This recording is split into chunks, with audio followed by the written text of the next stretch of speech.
Common hardware mounting and measurements. Springs and tabs. These parts can be mounted in multiple locations with different combinations. Plunger bolts. Typical combinations on long or short sides.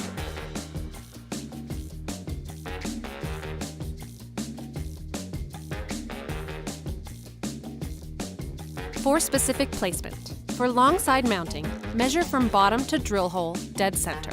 For short side mounting, measure from closest corner to drill hole dead center, noting which side. Knife or butterfly latches. Measure from closest corner or bottom up, depending on short or long side, stopping halfway through slit cut in frame. Common placements and combinations.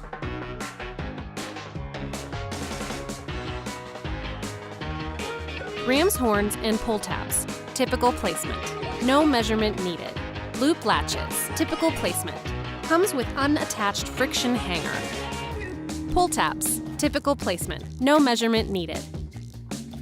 ACORN pointers. Typical placement. No measurement needed.